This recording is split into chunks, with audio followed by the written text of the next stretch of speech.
The morning sun cast long shadows across the busy downtown sidewalk as 78-year-old Eleanor Morrison adjusted her pearl necklace and checked her silver watch. She had exactly 17 minutes to reach the medical center for her quarterly checkup, the same appointment she'd kept religiously for the past 15 years. Eleanor moved with the practiced grace of someone who had spent decades navigating boardrooms and charity galas, her navy blue coat pristine despite the October chill that whispered through the city streets. Before we jump back in, tell us where you're tuning in from, and if this story touches you, make sure you're subscribed, because tomorrow I've saved something extra special for you. She didn't notice the construction worker who bumped into her near the crosswalk, nor did she feel the slight pressure in her chest that had been building since breakfast. Eleanor Morrison, widow of the late pharmaceutical magnate Richard Morrison and grandmother to the current CEO of Morrison Industries, had survived the Great Recession, buried a husband, and raised 3 children while building one of the most respected charitable foundations in the state. A little chest discomfort was hardly worth mentioning. 3 blocks away, 32-year-old Marcus Chen was running late for the 3rd time this week. His daughter Emma had spilled orange juice on her school uniform at the last minute, and the replacement had been buried somewhere in the depths of their small apartment's laundry basket. Marcus worked as a paramedic for the city's emergency services, but this morning he wasn't wearing his uniform. Instead, he wore a faded blue flannel shirt and jeans, pushing Emma's stroller through the crowded streets toward the community center where she attended morning daycare. Marcus had been a single father for 2 years now, ever since his wife Sarah had died in a car accident that still haunted his dreams. The insurance settlement had been modest, barely enough to cover the funeral expenses and a few months of rent. He'd learned to stretch every dollar, to find joy in Emma's laughter when the bills piled up, and to carry the weight of both parent and provider without letting his 4-year-old daughter see how heavy it sometimes felt. Emma chattered excitedly about the finger painting project she planned to work on that day, her small hands gesturing wildly as she described the rainbow she intended to create. Marcus smiled down at her, the familiar warmth spreading through his chest that always came when he watched her discover the world with such unbridled enthusiasm. These morning walks had become their special time together, a buffer between the rushed chaos of getting ready and the structured environment of daycare. Eleanor Morrison paused at the corner of 5th and Main, waiting for the pedestrian signal to change. The pressure in her chest had intensified, accompanied now by a strange tingling sensation that traveled down her left arm. She pressed her gloved hand against her sternum, taking a deep breath of the crisp autumn air. Perhaps she had eaten too quickly at breakfast, or maybe the stress of the upcoming board meeting was manifesting physically. At 78, Eleanor had learned to distinguish between the aches and pains of age and something more serious. But this felt different somehow. The light changed, and she stepped into the crosswalk alongside a dozen other pedestrians. Halfway across the street, the world suddenly tilted. The tingling in her arm became a sharp, radiating pain that shot through her chest like lightning. Eleanor's vision blurred, and she felt her knees buckle. Her expensive leather purse slipped from her shoulder as she collapsed onto the asphalt, her pearl necklace scattering across the pavement like tiny white tears. Marcus was adjusting Emma's jacket zipper when he heard the commotion. Years of emergency training had conditioned him to recognize the sounds of distress, and his head snapped up immediately. Through the crowd of pedestrians who had stopped to stare, he saw an elderly woman lying motionless in the crosswalk. Without hesitation, Marcus lifted Emma from her stroller and quickly pushed through the gathering crowd. "Call 911. He shouted over his shoulder as he knelt beside Eleanor. Her skin had taken on a grayish pallor, and her breathing was shallow and irregular.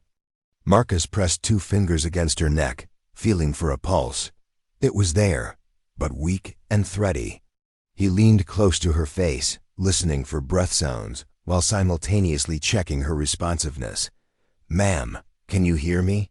he asked. his voice loud enough to cut through any fog of consciousness, but gentle enough not to frighten her. Eleanor's eyes fluttered open briefly, unfocused and filled with confusion. She tried to speak, but only a small whimper escaped her lips before. Her eyes rolled back and her body went limp. Marcus immediately began his assessment. The symptoms were textbook: chest pain, left arm involvement, sudden collapse, altered mental status. He was looking at a massive heart attack, and in a woman of her apparent age, time was absolutely critical. Every second that passed without proper intervention decreased her chances of survival exponentially. Emma had climbed out of her stroller and was standing nearby, her dark eyes wide with concern. "Daddy, what happened to the lady?" she asked, her small voice barely audible above the growing crowd noise. Marcus glanced at his daughter, his heart torn between his professional duty and his parental instincts. He couldn't leave Eleanor, but he also couldn't expose Emma to what might become a traumatic scene. "Honey, I need you to go stand by Mrs. Patterson," he said, spotting the elderly woman who ran the flower shop on the corner. Mrs. Patterson had already stepped forward, understanding immediately what Marcus needed. She gently took Emma's hand and led her a few steps away, but close enough that Marcus could still see his daughter. Marcus turned his full attention back to Eleanor. Her pulse had become even weaker, and her breathing was now barely perceptible. He knew that cardiac arrest was imminent, and in a woman of her age, the window for successful resuscitation was narrow. He positioned himself beside her, placing the heel of his right hand on the center of her chest, interlocking his fingers, and positioning his shoulders directly over his hands. The crowd had grown larger, with people pressing in from all sides. Some held their phones aloft, recording the scene, while others called out unhelpful suggestions. Marcus tuned them all out, focusing entirely on the woman beneath his hands. He could hear sirens in the distance, but he knew they were at least 5 minutes away, possibly more depending on traffic. 5 minutes was a lifetime in cardiac arrest. Eleanor's pulse disappeared completely. Marcus immediately began chest compressions, pushing hard and fast, allowing complete chest recoil between compressions. He had performed CPR countless times in his professional capacity, but somehow this felt different. Maybe it was because he wasn't wearing his uniform, or maybe it was because Emma was watching, but the weight of this woman's life in his hands felt heavier than usual. "Come on," he whispered between compressions, sweat beginning to bead on his forehead despite the cool air. "Stay with me." He counted silently, maintaining the rhythm he had practiced thousands of times. 30 compressions, then he tilted Eleanor's head back slightly, lifted her chin, and gave 2 rescue breaths. Her chest rose and fell with each breath, confirming that his airway management was effective. A businessman in an expensive suit pushed through the crowd, his face pale with recognition. "Oh my God, that's Eleanor Morrison," he said to no one in particular. "She's Richard Morrison's widow. Her grandson runs Morrison Industries." The murmur that rippled through the crowd carried a new weight of importance, but Marcus barely heard it. He was focused entirely on the compressions, on the rhythm, on the fight for this woman's life. Marcus continued the cycles of compressions and rescue breathing, his training taking over completely. He was vaguely aware of Emma's voice asking Mrs. Patterson questions, of the crowd growing larger and more vocal, of car horns honking as traffic began to back up around the scene. But all of that faded into background noise as he worked to restart Eleanor's heart. After what felt like an eternity but was probably only 3 minutes, Marcus felt a faint pulse return. Eleanor's eyes fluttered open, and she took a gasping breath. The crowd erupted in spontaneous applause, but Marcus held up a hand for silence. Eleanor was conscious, but she was by no means stable. Her color was still poor, and her breathing remained labored. Preparing and narrating this story took us a lot of time, so if you are enjoying it, subscribe to our channel. It means a lot to us. Now back to the story. "Ma'am, my name is Marcus." "I'm a paramedic," he said, his voice calm and reassuring. "You've had a heart attack, but you're going to be okay. The ambulance is almost here." Eleanor looked up at him with confusion and gratitude, her lips moving, as if she wanted to speak but couldn't find the words. Marcus took her hand gently, feeling the fragility of her bones beneath paper-thin skin. "Don't try to talk right now," he continued. "Just focus on breathing. You're doing great." He could see the fear in her eyes, the realization of how close she had come to dying. Marcus had seen that look countless times before, the moment when someone truly understood their mortality. It was both heartbreaking and beautiful, the way it seemed to strip away all pretense and leave only the essential human need for connection. Eleanor squeezed his hand weakly, and Marcus felt the tremor of her fear. He had been trained to remain professionally detached, to treat patients with compassion, but maintain emotional distance. But something about this woman, perhaps her vulnerability, or the way she seemed to find comfort in his presence, made him want to offer more than just medical care. "I have a daughter," he found himself saying, nodding toward Emma, who was still standing with Mrs. Patterson.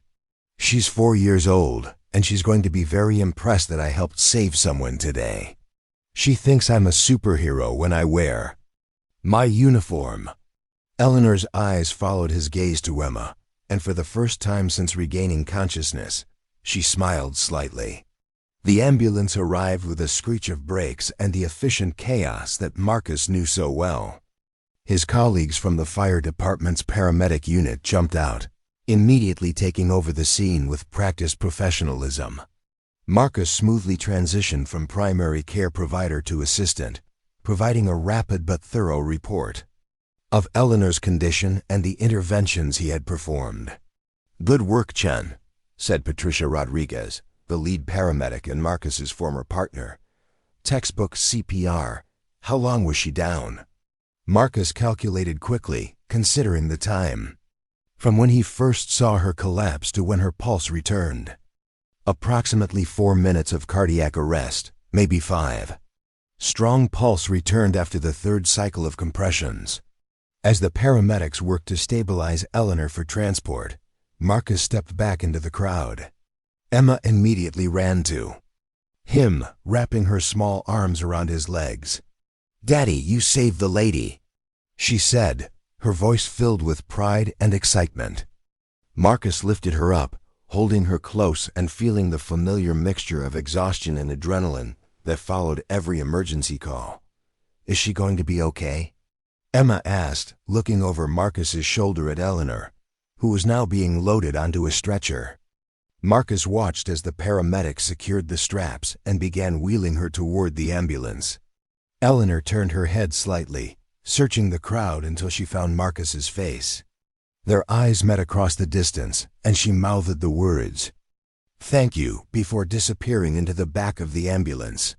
"I think she's going to be fine," Marcus told his daughter, though he knew the next few hours would be critical. Heart attacks in elderly patients were unpredictable, and there was always the possibility of complications. But Eleanor Morrison had been given something precious that morning: time. Time that Marcus's quick actions had purchased for her. Time that might allow her to see another sunrise, another board meeting, another opportunity to make a difference in the world. Mrs. Patterson approached them as the ambulance pulled away, its sirens wailing as it disappeared into traffic. "That was incredible," she said, her eyes bright with admiration. "You probably saved that woman's life." Marcus shifted Emma to his other arm, feeling the weight of what had just happened beginning to settle on his shoulders. "I just did what anyone with training would do," he replied, but even as he said it, he knew it wasn't entirely true. Not everyone would have acted so quickly, so decisively. Not everyone would have pushed through their own concerns to help a stranger. And not everyone would have had the skills necessary to make a difference in those crucial minutes. The crowd was beginning to disperse, people returning to their morning routines and responsibilities. But several individuals approached Marcus to shake his hand, to express their gratitude for what he had done. One woman pressed a business card into his hand, insisting that he should call her if he ever needed anything. A young man offered to pay for Emma's daycare that day, saying that heroes shouldn't have to worry about money. Marcus politely declined most of the offers, though he was touched by the kindness. He had learned during his years as a single father that accepting help was sometimes necessary, but he preferred to stand on his own when possible. The satisfaction of having helped Eleanor Morrison was payment enough for what he had done. As they resumed their walk toward the community center, Emma chattered excitedly about the morning's events. She had 100 questions about what had happened, about why the lady had fallen down, about whether Marcus had used his superhero powers to help her. Marcus answered as best he could, explaining in 4-year-old terms about hearts and how sometimes they need help to keep working properly. "Will I see the lady again?"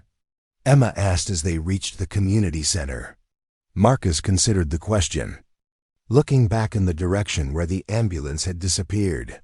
In a city of millions, it was unlikely that their paths would cross again. Eleanor Morrison clearly moved in different circles than a single father paramedic, and once she recovered, she would probably return to her previous life without giving much thought to the stranger who had helped her. "Probably not, sweetheart," Marcus said honestly. "But that's okay. Sometimes we help people and then they go back to their lives, and we go back to ours. The important thing is that we helped when we could." Emma nodded solemnly, processing this information with the seriousness that children bring to concepts of fairness and justice. As Marcus kissed Emma goodbye and watched her run into the daycare center, he reflected on the morning's events. He had started the day worried about being late, concerned about making ends meet, focused on the small struggles of his daily existence. But in the span of 10 minutes, he had been reminded of something larger: the fragility of life, the importance of human connection, and the power of simple acts of kindness to make a profound difference. Marcus walked back toward the bus stop, his mind already shifting to the challenges of the day ahead. He had a shift at the fire station that afternoon, and there were groceries to buy, bills to pay, and a dozen other responsibilities that demanded his attention. But something had changed in those moments when he knelt beside Eleanor Morrison on the cold asphalt. He had been reminded of why he became a paramedic in the first place, of the privilege and responsibility that came with having the skills to save lives. The city continued its relentless pace around him, millions of people pursuing their individual dreams and struggles. But Marcus carried with him the knowledge that somewhere in that vast urban landscape, Eleanor Morrison was alive. Because of what he had done. It was a reminder that even in the midst of personal hardship, even when the future seemed uncertain, there were still opportunities to make a difference, to be the person who stepped forward when others stood back. As the bus arrived and Marcus climbed aboard, he thought about the look in Eleanor's eyes when she had thanked him. It was a look he had seen before, in the faces of countless patients he had helped over the years. It was the look of someone who had been given a second chance, who had been pulled back from the edge of everything ending. And in that moment, Marcus realized that he had been given something too, a reminder of his own purpose, his own value, and his own capacity to be a force for good in the world. The bus pulled away from the curb, carrying Marcus toward whatever challenges the rest of the day might bring.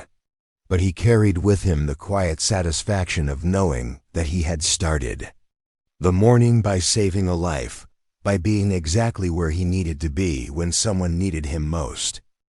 It was a feeling that would sustain him through whatever difficulties lay ahead, a reminder that even ordinary people could do extraordinary things when circumstances demanded it. Meanwhile, across the city, Eleanor Morrison was fighting for her life in the cardiac care unit of Metropolitan General Hospital.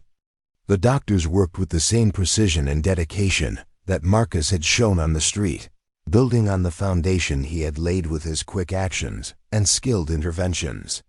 She was stable but critical, her family gathering around her bedside with a mixture of hope and fear that Marcus would have recognized from his own experience with loss.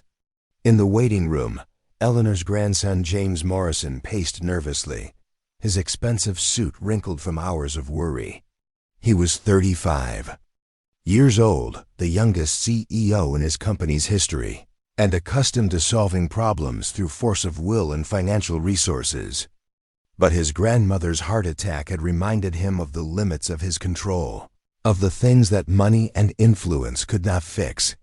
The paramedic said someone performed CPR on her before they arrived, James said to his Aunt Margaret, who sat quietly in one of the uncomfortable plastic chairs. If that person hadn't acted so quickly, we might have lost her. Margaret nodded, her own eyes red from crying. Eleanor had been the family's anchor, the one who held them together after Richard's death, the one who reminded them of their responsibilities to each other and to the community. James found himself thinking about the stranger who had saved his grandmother's life. He had tried to get more information from the paramedics, but they were bound by protocol and privacy regulations. All they could tell him was that a bystander with medical training had performed CPR until they arrived, and that person's actions had been instrumental in Eleanor's survival. "I want to find him," James said suddenly, his voice firm with determination. "Whoever he is, wherever he works, I want to find him and thank him properly." Margaret looked up at her nephew, seeing the same intensity in his eyes that had made him successful in business. When James Morrison set his mind to something, obstacles had a way of disappearing. The hospital might have security footage, Margaret suggested, and there were probably dozens of witnesses. In today's world, someone surely recorded it on their phone. James nodded, already formulating a plan. He would use every resource at his disposal to find the man who had saved Eleanor's life, and when he found him, he would make sure that good deed was properly rewarded. But James Morrison had no idea that the man he was looking for was at that very moment sitting on a city bus, heading to work at a job that barely paid enough to cover his monthly expenses. He had no idea that the hero he wanted to reward was a single father who worried about daycare costs and bought generic cereal to stretch his grocery budget. He had no idea that the person who had saved his grandmother's life was someone who would never think to ask for anything in return. As the afternoon wore on, Eleanor's condition stabilized enough for the doctors to express cautious optimism. The quick administration of CPR had minimized the damage to her heart muscle, and the subsequent medical interventions had restored normal rhythm and blood flow. She would need surgery and extensive rehabilitation, but the prognosis was good. She would live to see another day, another year, perhaps many more years, all because a stranger had been willing to act when action was needed most. In the ICU, Eleanor drifted in and out of consciousness, her mind foggy from medications and the trauma her body had endured. But in her clearer moments, she found herself thinking about the young man who had knelt beside her on the street. She remembered his calm voice, his gentle hands, the way he had somehow made her feel safe even in the midst of the most frightening experience of her life. She also remembered the little girl who had been watching from nearby, the child who had looked at her father with such obvious pride and adoration. There had been something about that moment, about the way the man had balanced his professional duty with his role as a father, that had touched Eleanor deeply. She had raised 3 children of her own, and she recognized the particular kind of love that comes from being solely responsible for another person's well-being. As evening approached and the hospital settled into its quieter nighttime rhythm, Eleanor made a decision. When she was strong enough, when she was able to speak clearly and think without the fog of medications, she would find the man who had saved her life. She would thank him properly, not just for the CPR, but for the kindness he had shown, for the way he had made her feel human and valued in her moment of greatest vulnerability. Eleanor Morrison was a woman of considerable resources and influence. She had spent decades building networks, creating connections, and getting things done through a combination of determination and strategic thinking. If she wanted to find someone in the city, she had the means to do so. And she very much wanted to find Marcus Chen, though she didn't yet know his name. The story of Eleanor Morrison and Marcus Chen was just beginning, though neither of them knew it yet. Their lives had intersected for a few crucial minutes on a busy street corner, and that intersection had set in motion a chain of events that would change both of their lives in ways they could never have imagined. As the city settled into another night, as Emma slept peacefully in her small bed and Marcus prepared for another shift at the fire station, as Eleanor fought to recover in her hospital bed and James Morrison made plans to find the man who had saved his grandmother, the stage was set for a story about the unexpected connections that bind us together, about the way a single act of kindness can ripple outward in ways we never anticipate. The morning's emergency had been resolved, the immediate crisis had passed. But the real story was just beginning. It was a story about the invisible threads that connect us all, about the way strangers can become family, and about the profound impact that one person's courage and compassion can have on the lives of others. It was a story about second chances and new beginnings, about the way life can surprise us with its capacity for transformation and redemption. And it all started with a single father who was running late for daycare, an elderly woman who was worried about a routine medical appointment, and a moment of crisis that revealed the very best of human nature. The rest, as they say, was yet to be written. 3 days after the incident on 5th and Main, Eleanor Morrison was finally strong, enough to sit up in her hospital bed without assistance. The cardiac catheterization had been successful, and the surgeons were optimistic about her recovery. Her family had maintained a constant vigil, taking turns sleeping in the uncomfortable chair beside her bed. James Morrison had barely left the hospital except to shower and change clothes. His business meetings conducted via video call from the family consultation room. The morning sun streamed through the hospital windows as Eleanor sipped her first cup of real coffee since the heart attack. The doctor had initially restricted her to clear liquids, but her progress had been remarkable enough to earn her small privileges. She savored the bitter warmth, a reminder that she was very much alive and on the path to recovery. "Grandmother, I've been thinking about what you said yesterday," James said, settling into the chair beside her bed. He had arrived early, carrying a folder full of documents and his laptop, prepared to update her on the search he had begun. "About finding the man who helped you, I've made some progress." Eleanor set down her coffee cup and turned her full attention to her grandson. James had inherited his grandfather's methodical approach to problem solving, and she knew that when he committed to something, he pursued it with single-minded determination. "Tell me what you've discovered," she said, her voice still somewhat weak but clear. James opened his laptop and turned the screen toward her. "I spoke with the paramedics who responded to the call. They couldn't give me his name due to privacy regulations, but they confirmed that he's one of their colleagues, a paramedic with the city's emergency services." He clicked through several screens of information.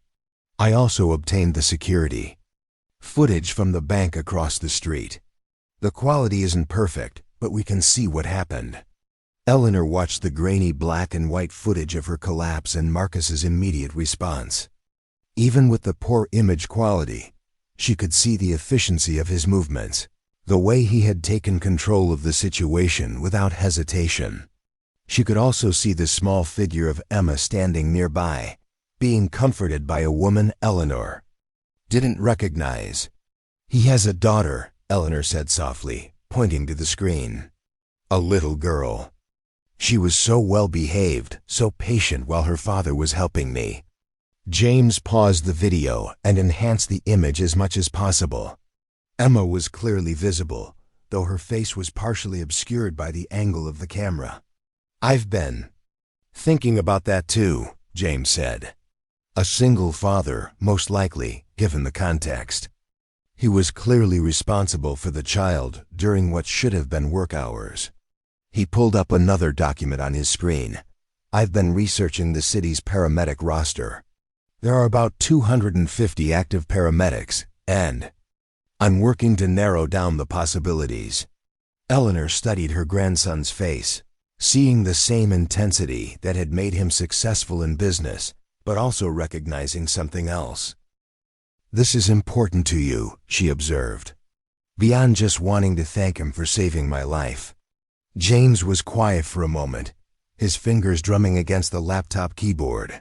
When I was building the company, when I was working 18-hour days and missing family dinners, you used to tell me that success without service was just selfishness. You said that we have responsibilities to the community, to the people who make our lives possible. He looked up at her. I've been thinking about that a lot since this happened. Here's a man who risked nothing for us, who gained nothing from helping you, but who acted anyway. That's the kind of person we should be supporting. Eleanor smiled, feeling a familiar surge of pride in her grandson. James had always been driven, but sometimes she worried that his ambition might overshadow his compassion.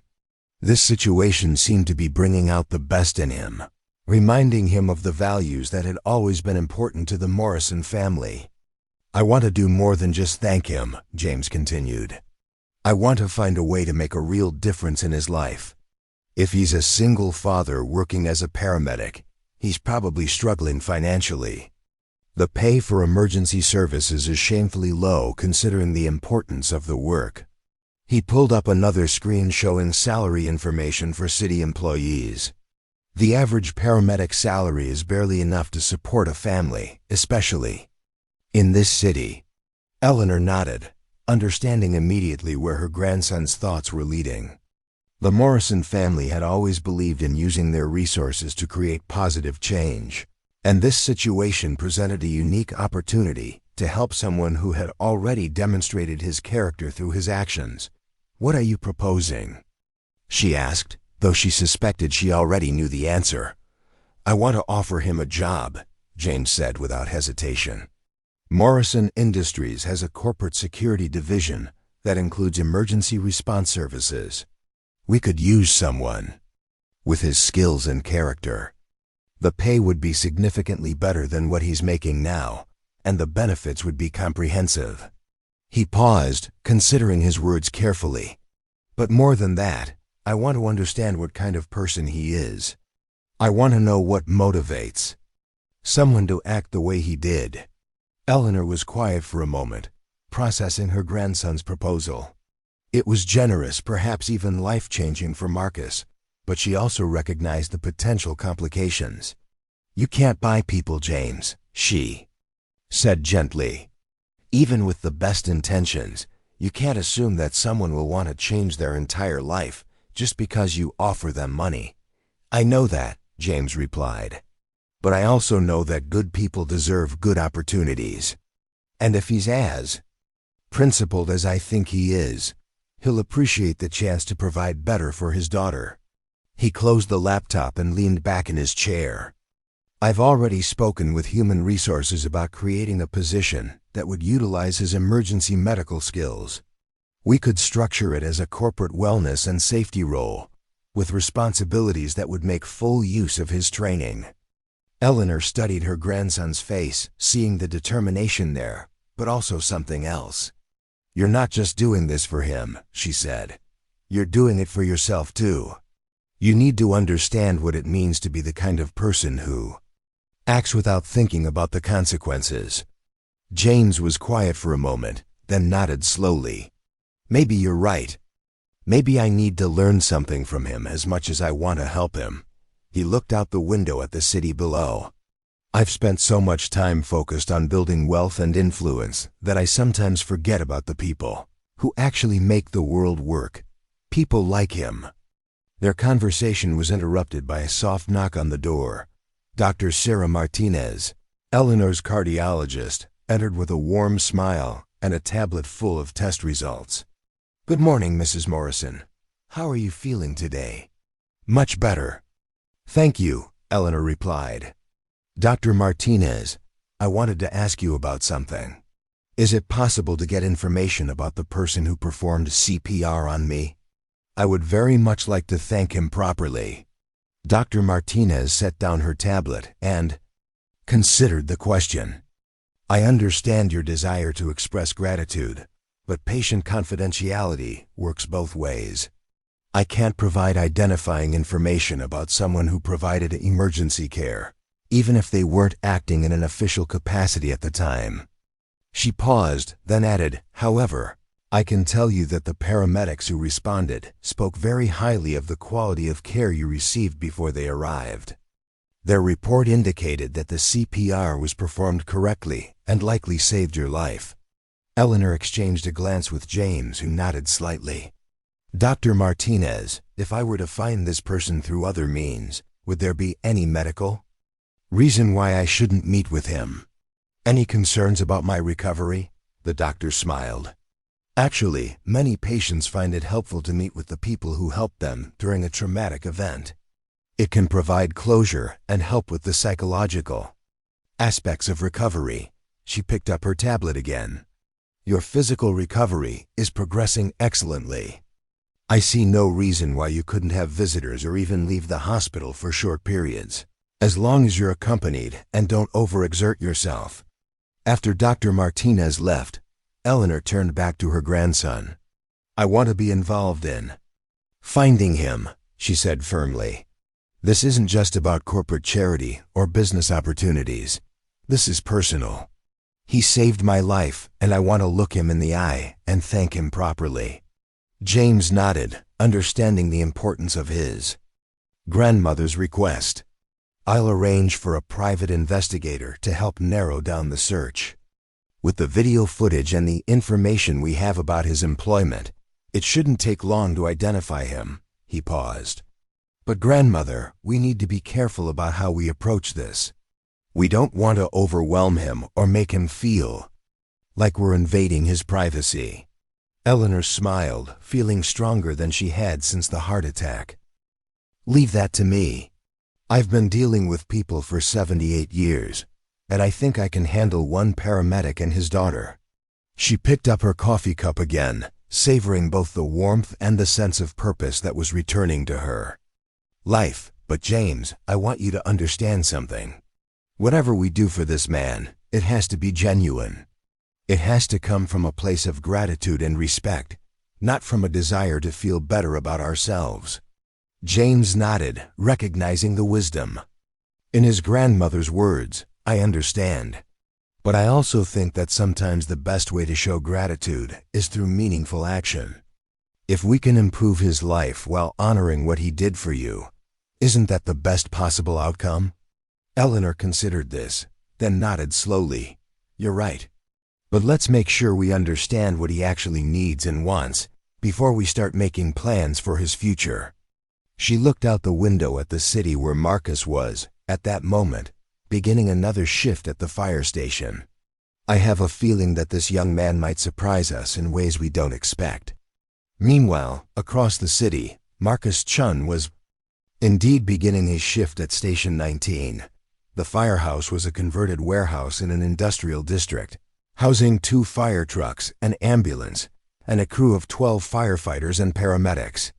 The station served one of the busiest districts in the city, responding to everything from apartment fires to overdoses to traffic accidents. Marcus was checking the supplies in the ambulance when his partner, Roberto Santos, approached with a coffee and a curious expression. Roberto had been a paramedic for 15 years and had seen everything the city could throw at them. He was also Marcus's closest friend at the station, the person who had helped him navigate the challenges of single parenthood while maintaining his career. So I heard you played hero the other day, Roberto said, settling into the driver's seat of the ambulance. Patricia Rodriguez was telling everyone about the CPR save you made on your day off. He took a sip of coffee and studied Marcus's face. She said it was textbook perfect, that you probably saved the woman's life. Marcus continued his equipment check, uncomfortable with the attention. I just did what anyone with training would do. Right place, right time, nothing more. He tested the suction equipment and made notes on his clipboard. Besides, the real heroes were the crew that transported her. I just kept her alive until they got there. Roberto laughed. You're too modest, man. Patricia said the woman was in full cardiac arrest when they arrived, and you had already gotten her pulse back. That's not luck, that's skill." He paused, studying Marcus's expression. "She also said there were witnesses talking about the woman being someone important. Some kind of society lady or something." Marcus looked up from his clipboard, mildly curious. "I didn't really notice. She was unconscious most of the time, and when she came around, she was pretty disoriented." He closed the equipment compartment and moved to check the drug supply. "I was more focused on keeping Emma calm than paying attention to who the patient was." "How is Emma handling it?" Roberto asked. "It can't be easy for a 4-year-old to watch her dad perform CPR on a stranger." Roberto had children of his own and understood the challenges of balancing parental responsibilities with the demands of emergency work. Marcus smiled, the first genuine smile Roberto had seen from him that day. "She's been telling everyone at daycare that her daddy is a real superhero. Mrs. Patterson has been fielding questions from other parents about what happened." He shook his head. "I think she's more excited about it than traumatized, thank God." Their conversation was interrupted by the station alarm, a jarring sound that immediately focused everyone's attention. The dispatcher's voice crackled over the intercom. "Engine 19, Ambulance 19. Respond to a structure fire at 1247 Maple Street. Reports of occupants trapped on the second floor." Marcus and Roberto were in the ambulance and pulling out of the station within 60 seconds, following the fire truck through the morning traffic. The adrenaline rush was familiar, the sudden shift from routine conversation to life-and-death emergency that defined their profession.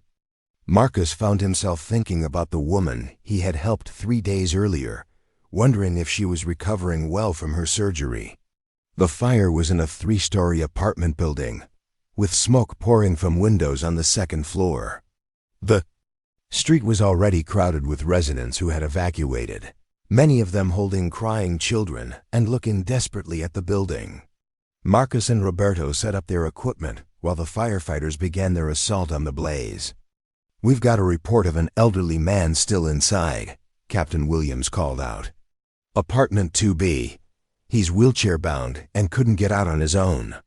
The captain pointed to a window where smoke was beginning to seep around the edges.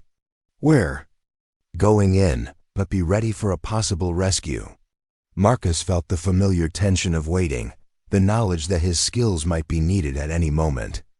He watched as the firefighters disappeared into the building, their breathing apparatus allowing them to navigate the smoke-filled hallways.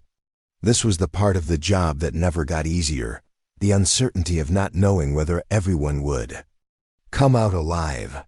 15 minutes later, the firefighters emerged carrying an unconscious man in his 70s. He was breathing but had clearly inhaled a significant amount of smoke. Marcus and Roberto immediately began treatment, administering oxygen and monitoring his vital signs while preparing for transport to the hospital.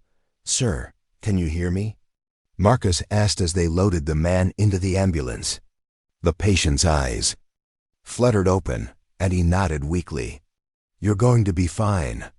We're taking you to the hospital to get checked out, but you're breathing well, and your heart sounds strong."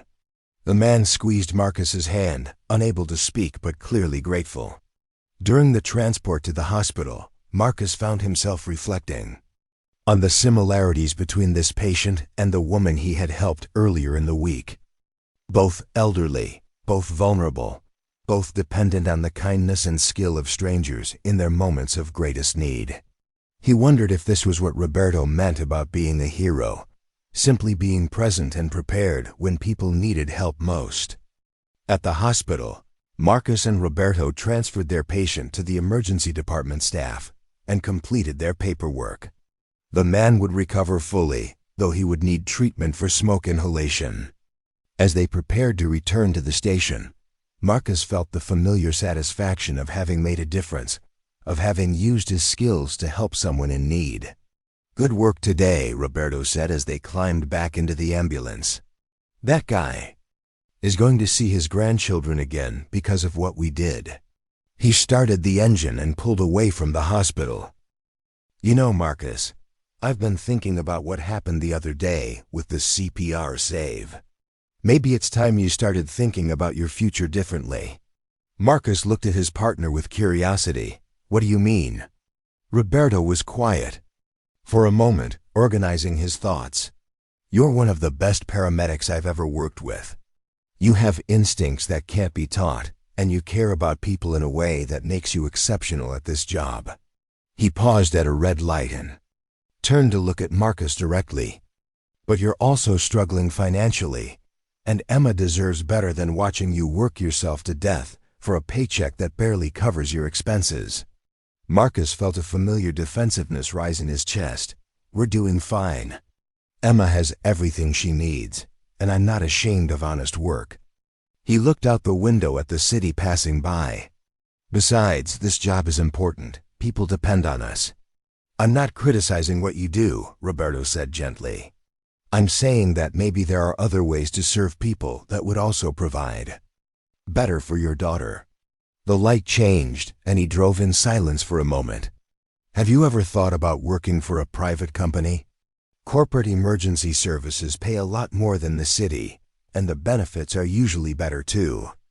Marcus had considered this option before, but he had always dismissed it as being somehow less meaningful than public service.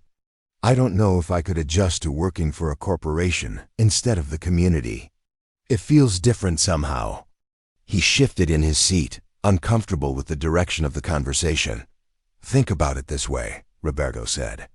"If you could make twice as much money doing essentially the same job, wouldn't Emma benefit from that? Better health care, better school options, maybe even a house instead of that apartment?" He pulled into the station parking lot and turned off the engine. "You can't save everyone, Marcus, but you can save your daughter from growing up with financial stress." As they walked back into the station, Marcus found himself considering Roberto's words more seriously than he had before. He loved his job, loved the sense of purpose it gave him, but he also recognized the truth in what his partner was saying. Emma deserved the best possible future, and his current salary would never provide that for her. That evening, after picking Emma up from daycare and sharing a simple dinner of pasta and marinara sauce, Marcus sat at his kitchen table paying bills. The rent was due in 2 days, and he had exactly enough money to cover it if he was careful. About grocery shopping for the rest of the week. The stack of unpaid bills beside his laptop reminded him of the conversation with Roberto, of the possibility that there might be better options for providing for Emma. Emma was coloring at the coffee table, working on a picture of a fire truck with a paramedic standing beside it. She had drawn the paramedic with exaggerated muscles and a cape, her interpretation of her father's superhero status. Marcus smiled as he watched her, feeling the familiar mix of love and anxiety that came with being solely responsible for her well-being. "Daddy, can I ask you something?" Emma said, looking up from her coloring book. Her dark hair was pulled back in pigtails, and she had a smudge of red crayon on her cheek. "Mrs. Patterson said that the lady you helped was very important." "What does that mean?" Marcus set down his pen and considered how to explain the concept of social status to a 4-year-old. "Well, some people have jobs that make them well-known in the community. They might run big companies or be involved in helping lots of people." He joined her on the couch, looking at her drawing. "But the most important thing is that she's someone's family, just like you're my family." That's what made helping her important. Emma nodded thoughtfully, then returned to her coloring. "I hope she's feeling better now, and I hope her family isn't worried about her anymore." She added purple flowers to the grass around the fire. "Truck, do you think we'll ever see her again?" Marcus considered the question, thinking about the vast size of the city and the unlikely coincidence that had brought him into contact with Eleanor Morrison in the first place. "Probably not, sweetheart, but that's okay. Sometimes we help people and then they go back to their lives, and that's how it should be." He kissed the top of her head. "The important thing is that we helped when we could." As Emma continued coloring, Marcus returned to his bills, but his mind kept wandering to the conversation with Roberto. He had been content with his life, proud of his work and satisfied with providing Emma with love and stability, even if he couldn't give her luxury. But the financial pressures were constant, and he wondered if his pride was preventing him from considering options that might be better for both of them. His phone rang, interrupting his thoughts. The caller ID showed Patricia Rodriguez, his former partner and current supervisor at the department. Marcus answered, curious about why she would be calling him at home. "Marcus, I hope I'm not interrupting." "Your evening," Patricia said, her voice carrying an unusual note of excitement. "I wanted to talk to you about something interesting that happened today. I got a call from someone asking about the CPR save you made earlier this week." Marcus felt a sudden spike of anxiety. "What kind of call? Is there a problem with how I handled the situation?" He had been careful to follow all protocols, but second-guessing was an occupational hazard in emergency services. "No, nothing like that," Patricia said quickly. "Actually, it was someone trying to find you to thank you. They wouldn't give me much information, but they said they represented the family of the woman you helped." She paused. "Marcus, I think the person you saved was someone very important. The caller seemed to have significant resources and was very determined to locate you." Marcus felt a mix of curiosity and concern. "What did you tell them?" He had no desire to become involved in anything complicated, especially if it involved wealthy or influential people who might have expectations he couldn't meet. "I told them that I couldn't provide personal information about employees without permission," Patricia replied. "But I also said that if you were interested in speaking with them, I could facilitate contact." She was quiet for a moment. "Marcus, I think you should consider it. It's not often that someone wants to thank a paramedic properly, and it might be good for you to hear how much your actions meant to this family." Marcus looked at Emma, who was still absorbed in her coloring, and thought about the conversation with Roberto earlier in the day. Perhaps the universe was presenting him with an opportunity to understand more about the woman he had helped, to find some closure for the experience that had been weighing on his mind. "Okay," he said finally.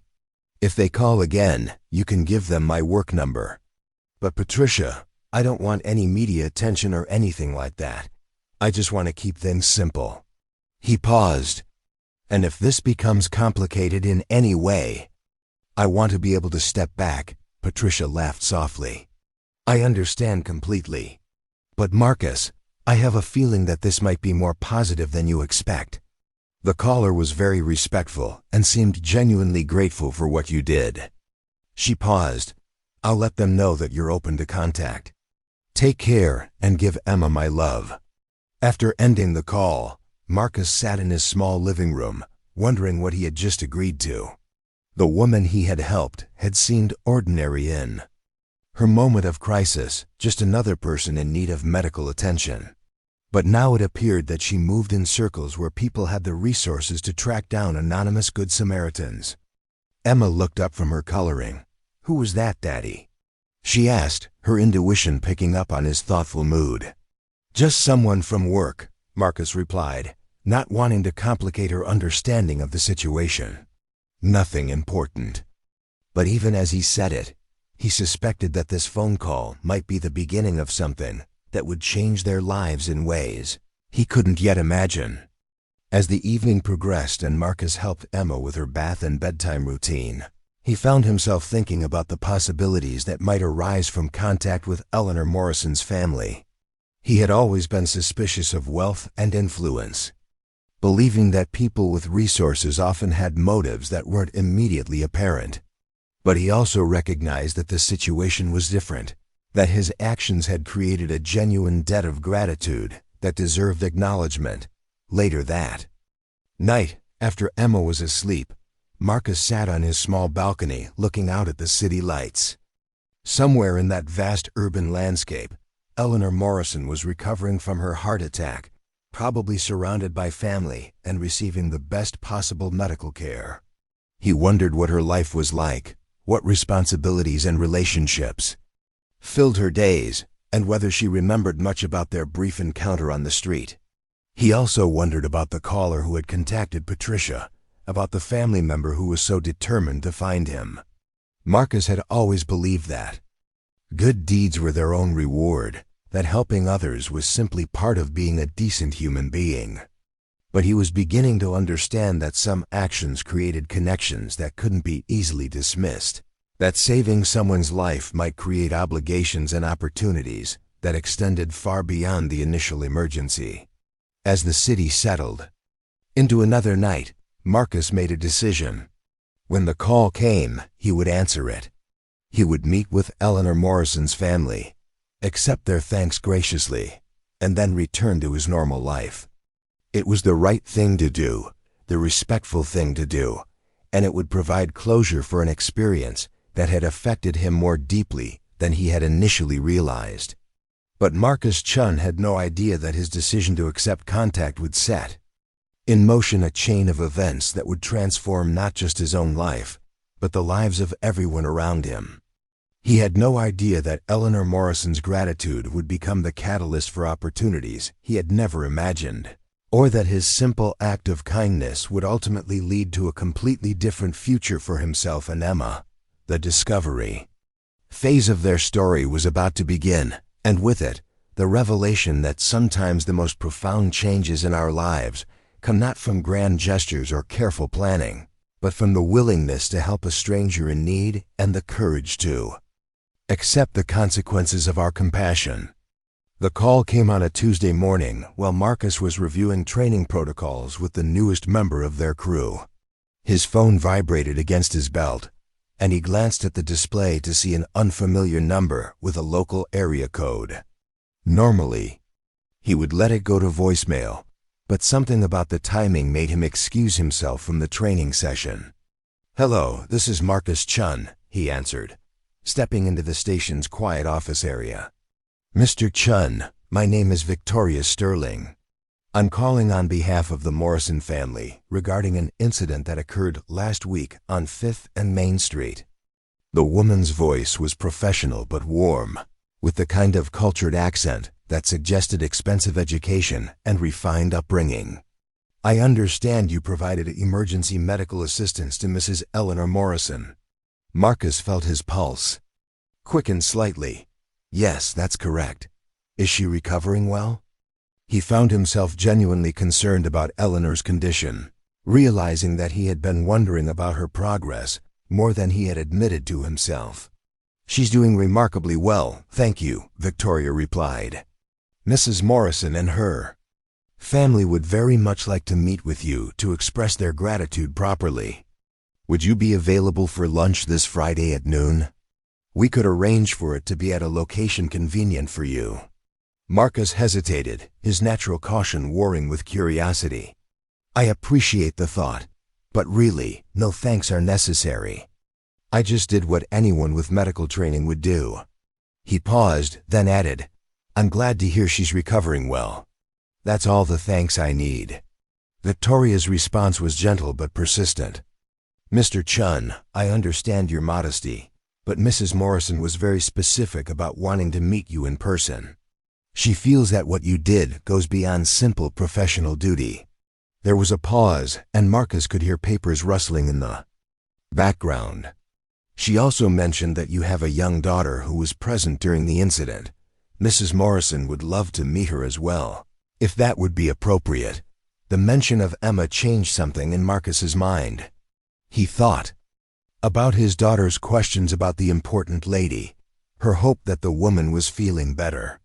Perhaps meeting Eleanor Morrison would provide Emma with the closure she seemed to need, a chance to see that her father's heroic actions had truly made a difference.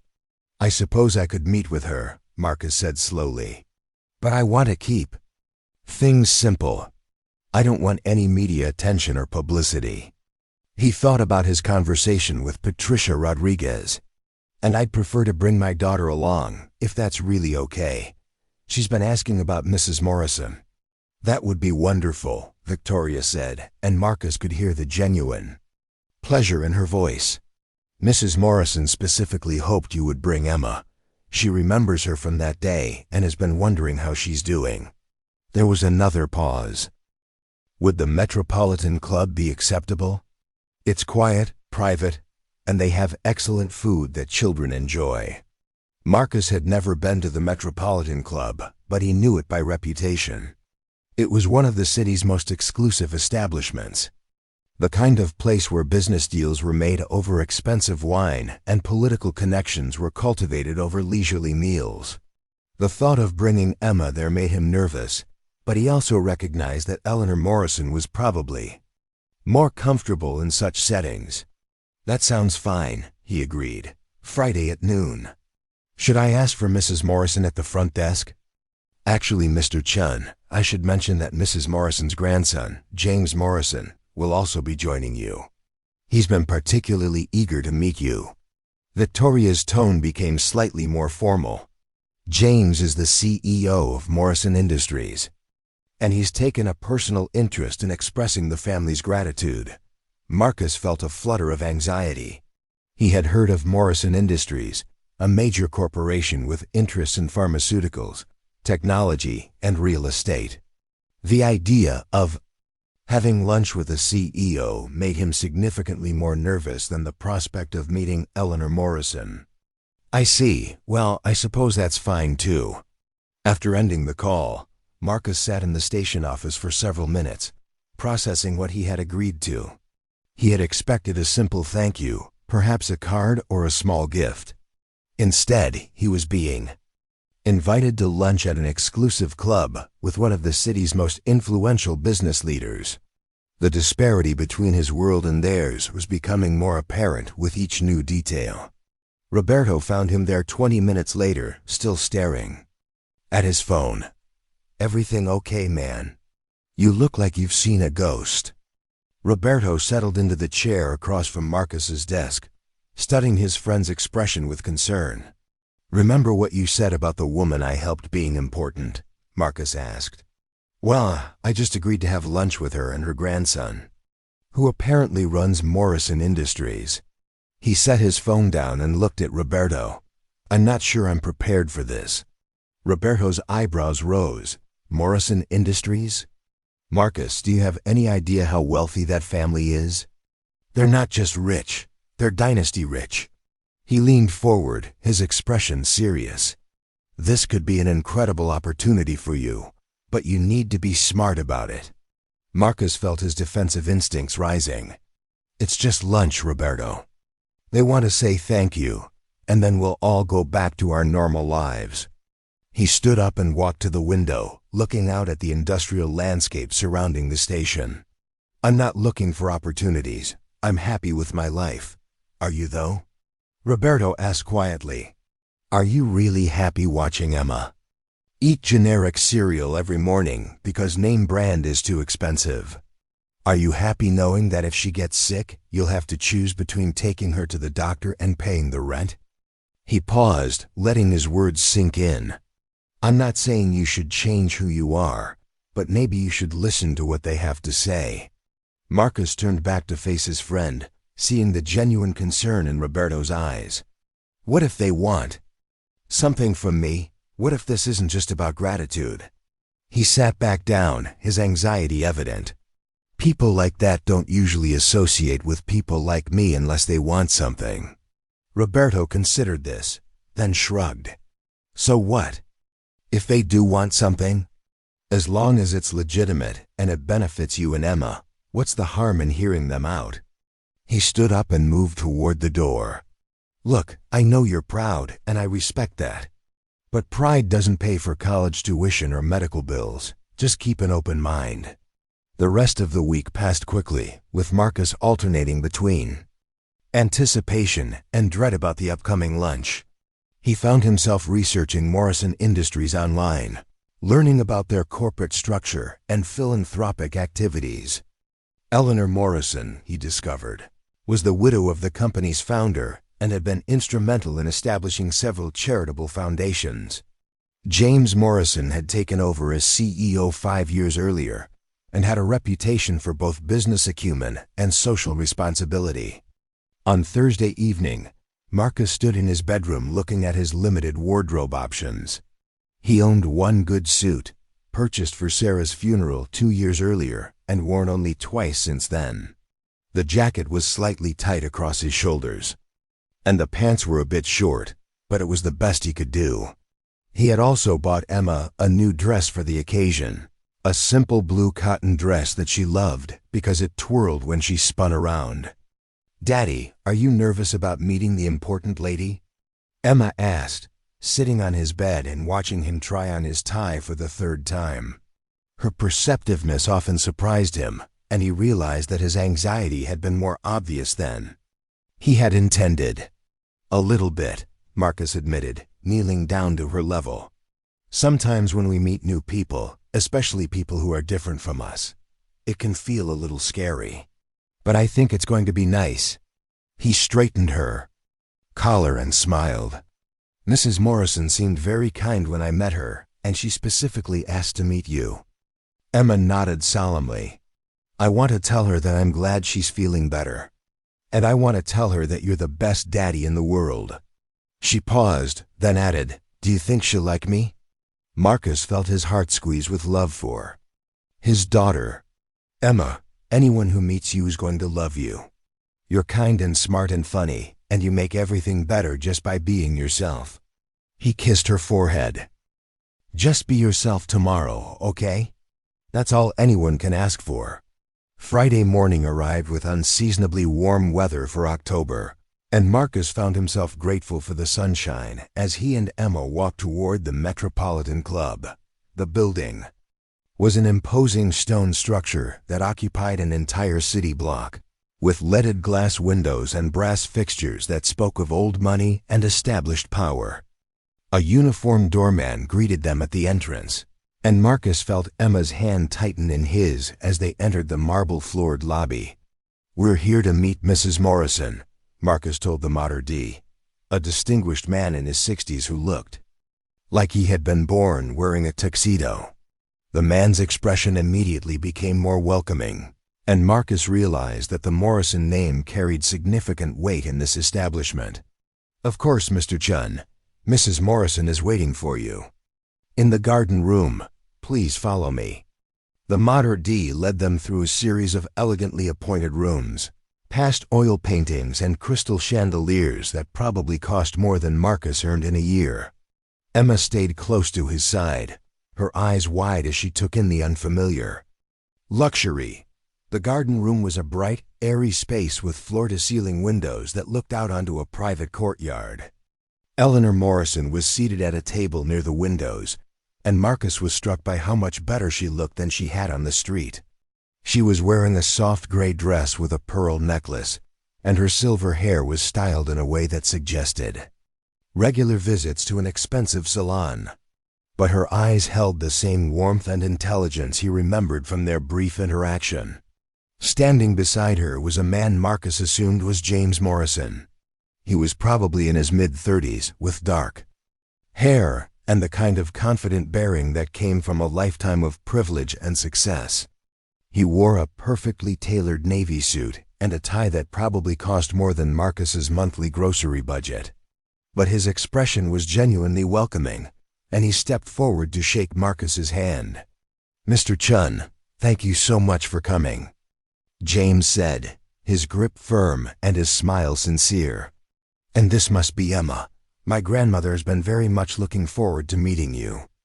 Eleanor Morrison rose from her chair, moving slowly but steadily, and Marcus could see that she was still recovering from her ordeal. She looked at Emma with obvious delight, then turned to Marcus with an expression of deep gratitude. "Mr. Chen, I cannot adequately express what your actions meant to me and my family," she said, her voice carrying the slight hoarseness that sometimes followed intubation. "You gave me the gift of more time with the people I love, and that's something I can never repay." She paused, then looked down at Emma. "And you, young lady, showed such patience and bravery while your father was helping me. I've been thinking about you ever since." Emma stepped forward, her natural shyness overcome by politeness. "I'm glad you're feeling better, Mrs. Morrison. Daddy said you were very sick, but that you're strong and would get better. She looked up at Eleanor with serious brown eyes. Are you all better now? Eleanor's expression softened even further. I'm getting better every day, sweetheart. And a big part of that is because your daddy knew exactly what to do when I needed help. She gestured toward the table. Would you like to sit down? I've ordered some special things for lunch that I think you might enjoy. As they settled around the table, Marcus found himself studying the Morrison family dynamic. Eleanor clearly adored her grandson, and James showed her a deference and affection that spoke of a close relationship. But Marcus also noticed the way James watched him with an intensity that suggested this meeting was about more than just expressing gratitude. The lunch conversation began with polite small talk about Eleanor's recovery, Emma's school, and Marcus's work as a paramedic. Eleanor seemed genuinely interested in the details of Marcus's job, asking thoughtful questions about his training and the challenges of emergency medical services. James listened intently, occasionally asking follow-up questions that revealed his own knowledge of healthcare systems and public service. Emma charmed both Morrisons with her honest observations and questions. She wanted to know if Eleanor had been scared when she fell down, whether the hospital food was better than Daddy's cooking, and if rich people got different medicine than regular people. Eleanor answered each question with patience and humor, and Marcus could see that she was genuinely enjoying Emma's company. Emma, your father tells me you're interested in art, Eleanor said during a pause in the conversation. I have some friends who run art programs for children. Would you like to hear about them? Emma nodded enthusiastically, and Eleanor began describing several community art centers and youth programs that the Morrison Foundation supported. As Eleanor talked with Emma, James turned his attention to Marcus. Mr. Chen, I'd like to know more about your background. How long have you been a paramedic? His tone was conversational, but Marcus sensed that this was the beginning of the real purpose of the meeting. About 8 years, Marcus replied. I started right after I got out of the army. I was a medic during my service, and becoming a paramedic seemed like a natural continuation of that work. He paused, then added, I've always been drawn to work that helps people directly. It's not the most lucrative career, but it's meaningful. James nodded thoughtfully. I imagine it must be challenging, both personally and financially. Emergency services workers are essential to our communities, but they're often undervalued and underpaid. He leaned forward slightly. What would you say is the most difficult aspect of your work? Marcus considered the question, aware that his answer might reveal more about his personal situation than he intended. The hardest part is probably the emotional toll.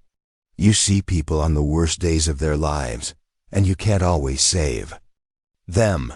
He glanced at Emma, who was absorbed in her conversation with Eleanor. But from a practical standpoint, the financial stress is constant. The pay doesn't really keep up with the cost of living, especially when you're raising a child alone. I can imagine, James said, his expression sympathetic. Single parenthood is challenging under the best circumstances. Adding financial pressure must make it even more difficult.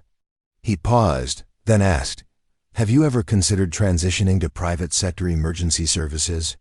Corporate positions often offer better compensation and benefits. Marcus felt a familiar wariness. I've thought about it, but I'm not sure I'd be comfortable working for a corporation instead of serving the public. It feels like it would change the nature of the work somehow. He met James's eyes directly. Why do you ask? James smiled, but Marcus could see calculation behind the expression. Actually, that's something I'd like to discuss with you. Morrison Industries has been expanding our corporate wellness and safety programs, and we're looking for someone with your skills and experience to lead our emergency response initiatives. He paused to let this sink in. It would be a significant increase in compensation, comprehensive benefits, and the opportunity to develop programs that could impact thousands of employees. Marcus felt his pulse quicken.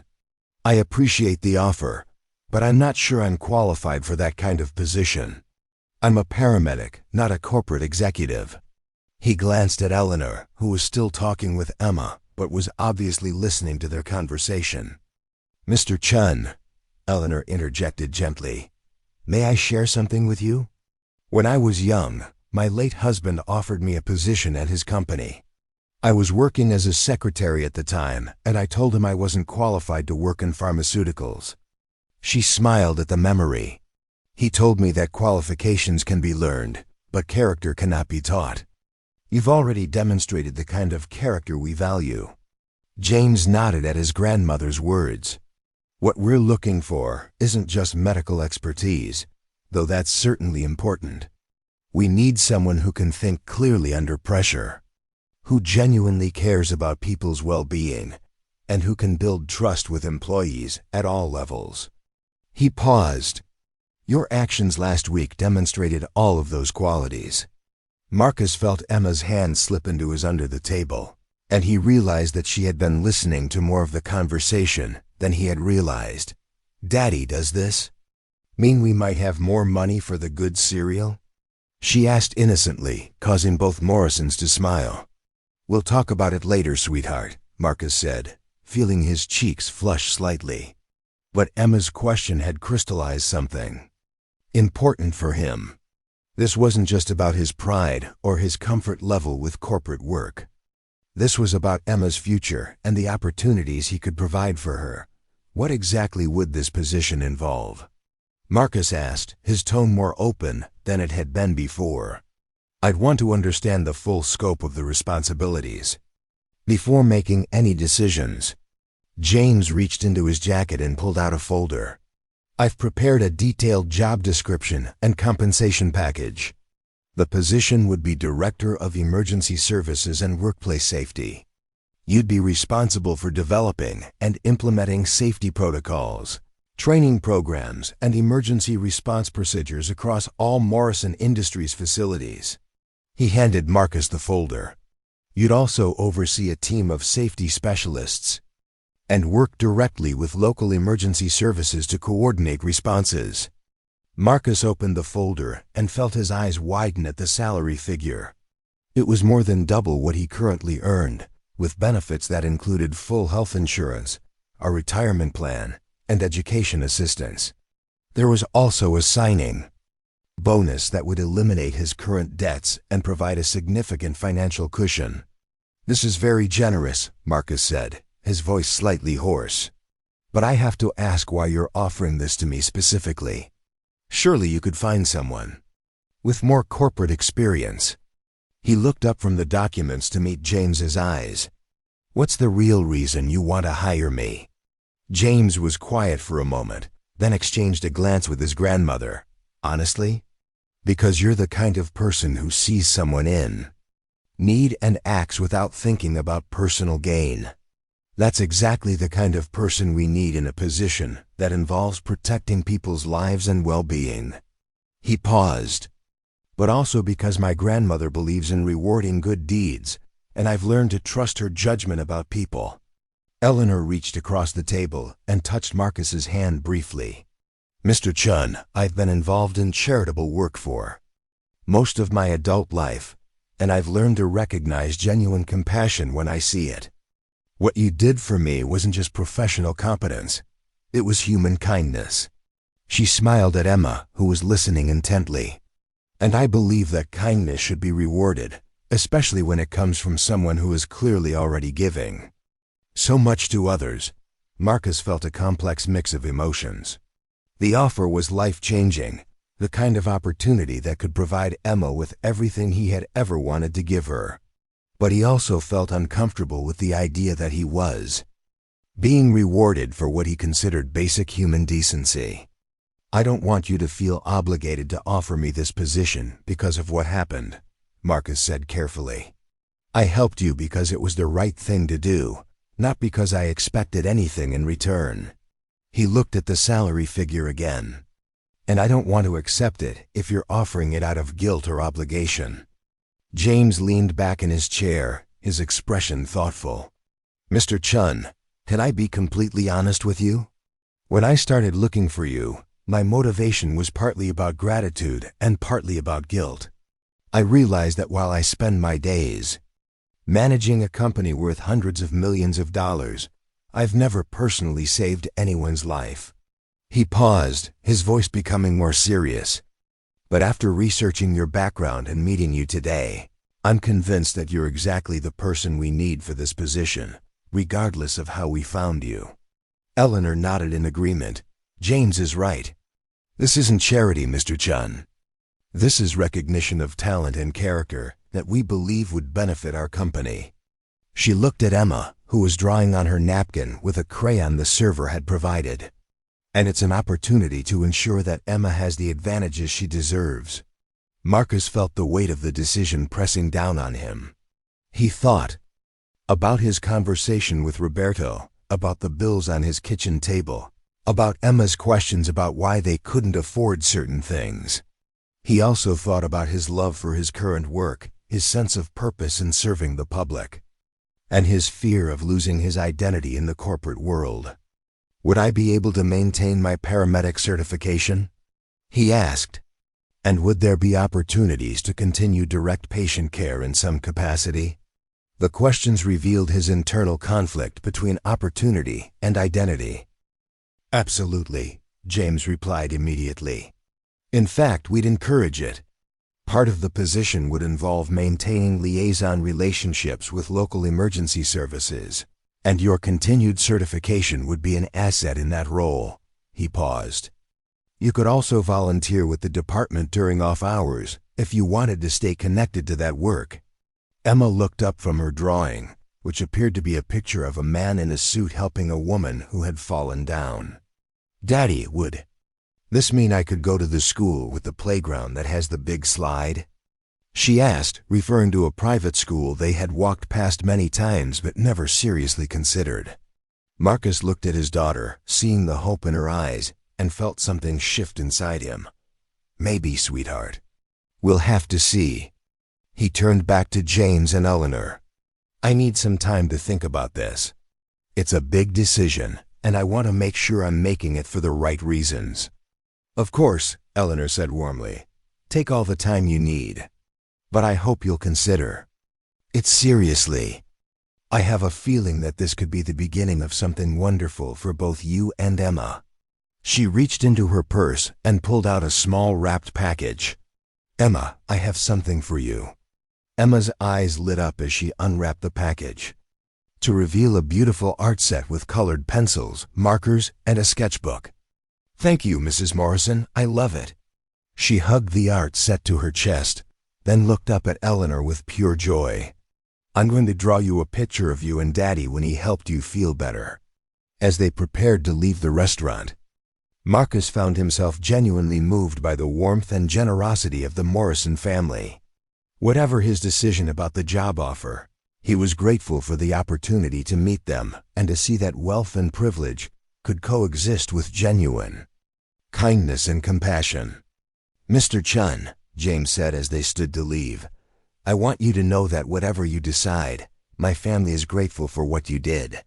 You gave us more time with someone we love, and that's priceless." He handed Marcus a business card. "But I also hope you'll give serious consideration to joining our team. I believe we could do great things together." Eleanor hugged Emma goodbye, then turned to Marcus. "Thank you again for everything. You've reminded me that there are still good people in the world, people who act with courage and compassion when it matters most." She paused. "Whatever you decide about the job, I hope you'll keep in touch. Emma is welcome to visit anytime." As Marcus and Emma walked home from the restaurant, Emma chattered excitedly about the lunch, about Eleanor's kindness, and about the possibility of attending a better school. Marcus listened to her enthusiasm and felt the weight of the decision ahead of him. The job offer represented everything he had ever wanted to provide for Emma, but it also represented a fundamental change in his identity and purpose. That evening, after Emma was asleep, Marcus sat at his kitchen table with the job offer spread out before him. He had called Roberto to discuss the opportunity, and his friend had been unequivocally supportive. "Take the job, Marcus," Roberto had said, "You can always go back to public service later if you want to, but you may never get another chance like this." Marcus thought about Roberto's words, about Emma's excitement, about the genuine warmth of the Morrison family. He also thought about his patients, about the satisfaction of helping people directly, about the identity he had built around public service. The decision felt like choosing between two different versions of himself, between security and purpose, between pragmatism and idealism. As he sat in his small apartment, surrounded by the modest life he had built for himself and Emma, Marcus began to realize that perhaps the choice wasn't as binary as he had initially thought. Maybe he could serve people in a different way. Maybe he could make a broader impact through corporate safety programs than he could through individual emergency calls. Maybe accepting help and opportunity wasn't a betrayal of his values, but a way of honoring them more effectively. The offer letter lay before him, representing not just a job change, but a life change. Marcus thought about Eleanor Morrison's words about character not being teachable, about James's conviction that he was the right person for the position, about Emma's innocent questions about better schools and good cereal. He thought about the financial stress that had been his constant companion, about the opportunities he had been unable to provide for his daughter, about the future he could build for both of them. Slowly, Marcus reached for his phone and dialed the number on James Morrison's business card. It was late, but he had a feeling that this was a call that wouldn't wait until morning. When James answered, Marcus could hear the hope in his voice. "Mr. Morrison," Marcus said, his voice steady despite the magnitude of the decision he was about to make. "I'd like to discuss the details of that position. I think I'm ready to take the next step." The conversation that followed would change the trajectory of both their lives, setting in motion a series of events that would prove that sometimes the most important decisions we make are the ones that feel the most frightening. Marcus Chen was about to discover that accepting help and opportunity wasn't a compromise of his values, but a way of expanding his ability to serve others and provide for the people he loved.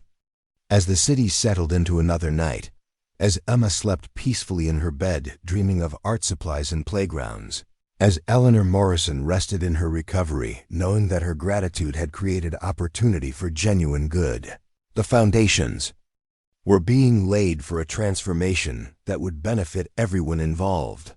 The encounter at the Metropolitan Club had been more than a simple thank you lunch. It had been the beginning of a new chapter in all their lives. Marcus's first day at Morrison Industries began with a mixture of excitement and terror that he hadn't felt since his first day as a paramedic. The corporate headquarters occupied 30 floors of a gleaming downtown skyscraper, its lobby filled with marble sculptures and abstract art that probably cost more than most people's annual salaries. He wore his best suit, the same one from the lunch meeting, but had invested in a better tie and new shoes with money from his signing bonus. Emma had been awake before dawn, helping him pick out his shirt and offering advice about how to act around important people. "Remember to say please and thank you," she had instructed seriously, "and don't put your elbows on the table." Her excitement about their new life was infectious, though Marcus couldn't quite shake the feeling that he was stepping into a world where he didn't belong. The elevator ride to the 28th floor felt endless, and Marcus found himself reviewing everything he had learned about corporate culture during his frantic research over the past week. He had read articles about workplace dynamics, studied the company's organizational chart, and even watched YouTube videos about executive presence. Nothing had prepared him for the reality of walking into a boardroom where people wore watches that cost more than his old car. "Marcus, welcome to Morrison Industries," James Morrison said, rising from his seat at the head of a polished conference table. The room was filled with department heads and senior executives, all of whom turned to study the new director of emergency services and workplace safety. "I'd like you to meet the leadership team." The introductions were a blur of names and titles that Marcus struggled to remember. There was Jennifer Walsh, the chief operating officer, whose handshake was firm and whose smile seemed genuine. David Kumar, the head of human resources, who immediately began discussing benefits and orientation schedules. Sarah Thompson, the chief financial officer, who looked at Marcus with undisguised curiosity, as if trying to understand how a paramedic had suddenly appeared in their executive ranks. Marcus brings a unique perspective to our safety initiatives, James explained to the group. His background in emergency medical services and his proven ability to remain calm under pressure make him exactly what we need to elevate our employee protection programs. There was something in James's tone that suggested this hiring decision had not been universally popular among the executive team. The meeting that followed was unlike anything Marcus had experienced. They discussed quarterly safety metrics, insurance liability assessments, and regulatory compliance requirements using language that felt like a foreign dialect. Marcus found himself taking notes frantically, trying to understand not just the content but the underlying politics and relationships that seemed to drive every decision. Marcus, what's your initial assessment of our current safety protocols? Jennifer Walsh asked, her tone professional but not unkind. James mentioned you've had a chance to review our existing programs. Marcus felt every eye in the room focus on him, and he took a breath before responding. From what I've seen so far, you have comprehensive written policies, but I'm curious about implementation and employee engagement. He paused, choosing his words carefully. In emergency services, we've learned that the best protocols in the world are useless if people don't follow them or understand why they're important. Sarah Thompson leaned forward slightly. Are you suggesting our employees don't take safety seriously? Her tone carried a defensive edge that Marcus recognized from his interactions with hospital administrators who felt criticized by paramedics. Not at all, Marcus replied, maintaining eye contact. I'm suggesting that safety culture is built through consistent communication, regular training, and leadership modeling. It's not enough to have policies. You need to create an environment where people feel empowered to speak up about hazards and comfortable reporting incidents without fear of punishment. David Kumar nodded approvingly. That aligns with some of the feedback we've been getting in employee surveys. People are reluctant to report near misses because they're afraid of being blamed. He looked at Marcus with increased interest. What would you recommend as first steps? Marcus felt some of his nervousness begin to fade as the conversation moved into territory where his experience was relevant. I'd like to spend the first few weeks doing facility walkthroughs and talking directly with employees at all levels. You can learn more about real safety issues in 15 minutes on a production floor than in hours of reviewing incident reports.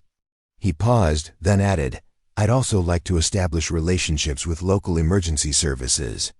If something serious happens, coordination with first responders can mean the difference between a manageable incident and a catastrophe. The discussion continued for another hour, covering everything from budget allocations to staff assignments.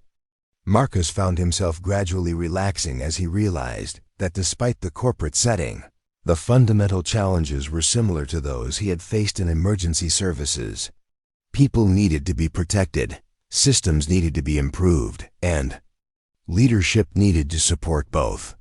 After the meeting, James walked Marcus to his new office, a corner space with floor-to-ceiling windows that offered a spectacular view of the city. The office was larger than Marcus's entire apartment, furnished with a mahogany desk, leather chairs, and a conference table that could seat 8 people.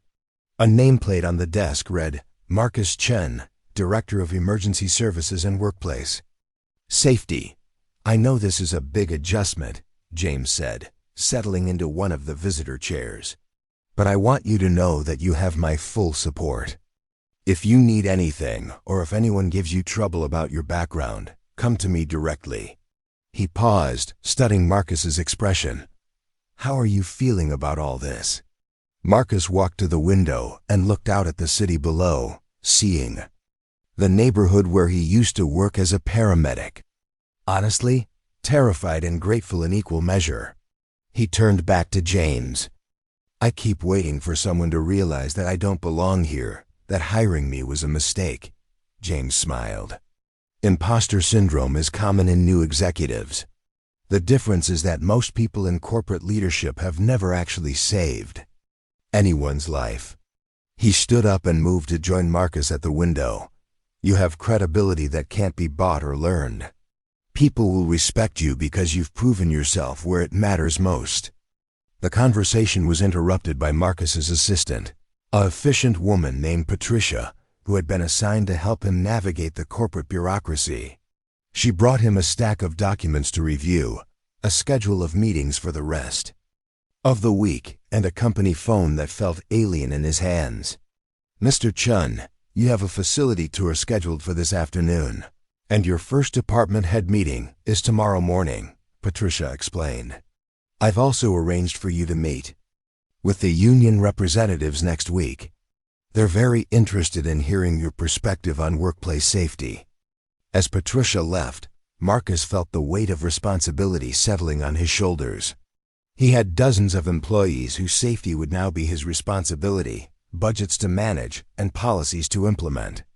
The difference between his old job and his new one was the difference between saving one person at a time and protecting hundreds of people through systems and procedures. His phone buzzed with a text message from Emma, sent from the after-school program at her new school. Daddy, I made a friend named Sophie, and we painted pictures together. Is your new office really big? I can't wait to see it. Marcus smiled, remembering that all of this was ultimately about giving Emma opportunities he never could have provided on a paramedic's salary. The facility tour that afternoon was an education in industrial safety challenges. Marcus walked through manufacturing floors, laboratory spaces, and administrative areas, observing potential hazards and talking with employees about their concerns. He was surprised by how many people approached him with questions and suggestions, as if his background in emergency services had given him immediate credibility. We've been asking for better ventilation in this area for months, one lab technician told him, pointing to a chemical storage room. The current system doesn't meet the manufacturer's recommendations for some of the compounds we use. Marcus made notes, realizing that his outsider perspective might help him see problems that had become invisible to people who dealt with them daily.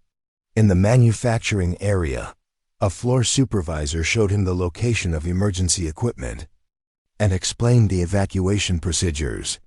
The problem is that most of our people have never been in a real emergency, the supervisor said.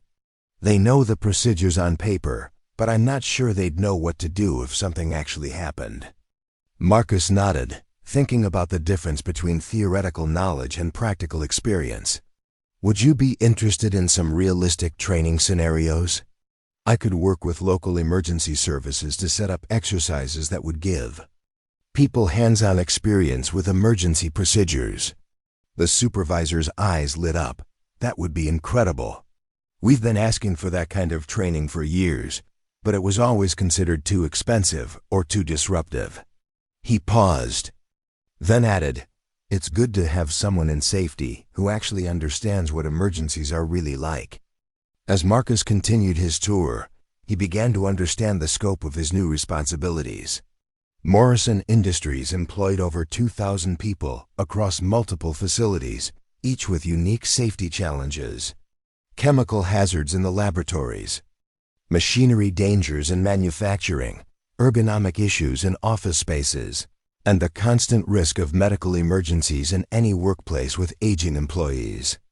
That evening, Marcus picked up Emma from her new after-school program, an expensive facility that offered art classes, music lessons, and academic tutoring. Emma ran to him with a painting she had created, a colorful abstract piece that she explained was supposed to represent happiness. Daddy, guess what?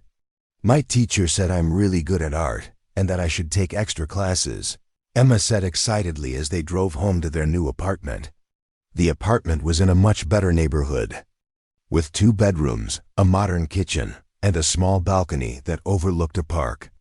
And Sophie's mom said she could come over for a playdate this weekend. Marcus felt a surge of satisfaction as he listened to Emma's chatter. The financial stress that had been his constant companion for 2 years was gone, replaced by the ability to provide Emma with experiences and opportunities that would have been impossible before. But he also felt the pressure of proving himself worthy of the trust that the Morrison family had placed in him. Their new apartment was still largely unfurnished, but it felt like a palace compared to their old place. Emma had her own bedroom, decorated with the art supplies Eleanor Morrison had given her and drawings she had created at her new school.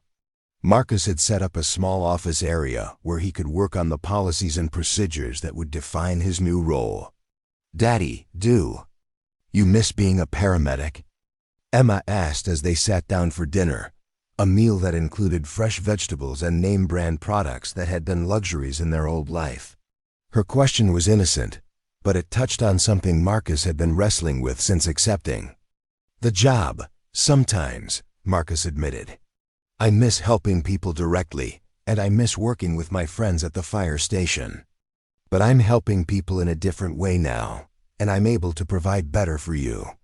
He paused, then added, "Change is hard, even when it's good change." Emma nodded solemnly. "I miss our old apartment a little bit, but I really like my new school. And I think Mrs. Morrison was right that you would be good at your new job." She took a bite of her dinner, then looked up at him with serious eyes. "Do you think you'll be happy there?" Marcus considered his daughter's question, thinking about the challenges and opportunities that lay ahead. "I think I will be, sweetheart. It's different from what I'm used to, but I'm learning that helping people comes in many forms." He smiled at her. "And knowing that you're happy and safe makes everything else easier." The next morning brought Marcus's first department head meeting, a weekly gathering where senior executives discussed operational issues and strategic initiatives.